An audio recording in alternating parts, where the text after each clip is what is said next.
Good morning, students. This is History, Class 8th, Chapter 1 How, When, and Where. And today is going to our 6th class on this chapter. जैसा कि आपको पता है कि अंग्रेज भारत में 200 साल तक रहे, शासन किया, और उस पीरियड को हमारे इतिहासकार कॉलोनियल पीरियड या औपनिवेशिक पीरियड कहते हैं, क्योंकि भारत इस समय अंग्रेज़ों की कॉलोनी था, उसका उपनिवेश था। इसमें क्या होता है, जब एक देश दूसरे देश पर अधिकार कर लेता है, अपने अधीन कर लेता है, और वहाँ के सामाजिक, आर्थिक, सांस्कृतिक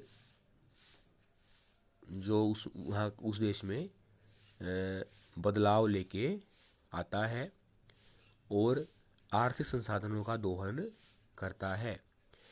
जैसा कि आपको बताया गया कि अंग्रेज़ों का मानना था कि उन्हें कोई भी कार्य करना है तो पहले उस प्लान को, उस योजना को, उस प्रोग्राम को, उस पॉलिसी को वो लिपिबद्ध करते थे, लिखते थे, उसका रिकॉर्ड रखते थे, उस पर बहस होती थी और फिर उसे कार्य रूप देते थे। तो इस तरह से उन्होंने उन दस्तावेज़ों को, इस तरह के प्रशासनिक रिकॉर्ड्स को सुरक्षित रखने के लिए उसके लिए जगह भी बनाई, ऑफिस भी बनाए। Surveys become important. The practice of surveying also became common under the colonial administration.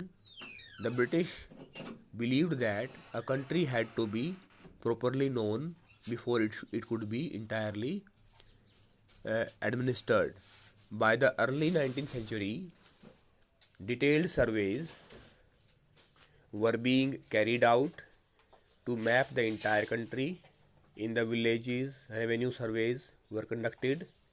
The effort was to know the topography, the soil quality, the flora, the fauna, and the local histories, and the cropping pattern.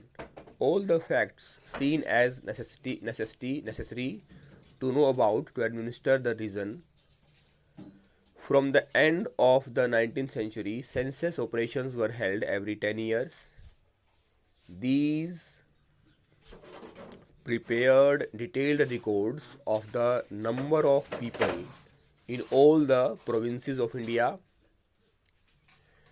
noting information on estates, religions and occupation. There were many other surveys: botanical surveys, zoological surveys, archaeological surveys, anthropological surveys, forest surveys. 19वीं शताब्दी की शुरुआत में जो सर्वे है, सर्वेक्षण है, वो शुरू किए गए। ठीक इसी समय में उन्होंने ब्रिटिशर्स ने जो कोई पॉलिसी है, कोई प्लान है, उसके दस्तावेज लिखने और उनको सुरक्षित रखने का काम भी किया। 19वीं शताब्दी की शुरुआत में जो सर्वेक्षण किए गए, ये भी उन्होंने इसी समझ के साथ किए कि अगर किसी देश को किसी जगह पर शासन करना है तो पहले उन्हें वहाँ की जानकारी होनी चाहिए।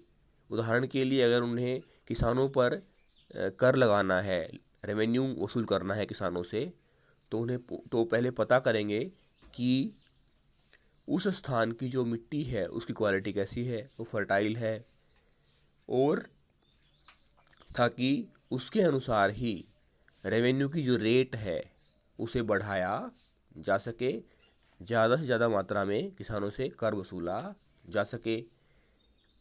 और ठीक इसी समय के दौरान 19वीं शताब्दी के अंत में हम देखें तो जनगणना का जो काम है, जो सेंसस का काम है, वो भी शुरू किया गया। इसमें आज की तरह ही उस समय में भी जनगणना में लोगों का व्यवसाय, घर के सदस्यों की संख्या, उनका धर्म, प्रोफेशन, सारी जानकारी इकट्ठी की जाती थी। यहाँ तक कि उनकी जाति के बारे में भी जाना जाता था। इस तरह से सेंसस जो जनगणना का सर्वे होता है, जो आज भी प्रत्येक 10 साल के बाद होता है, जो इस साल होगा 2021 में, इससे पहले जनगणना 2011 में हुई थी।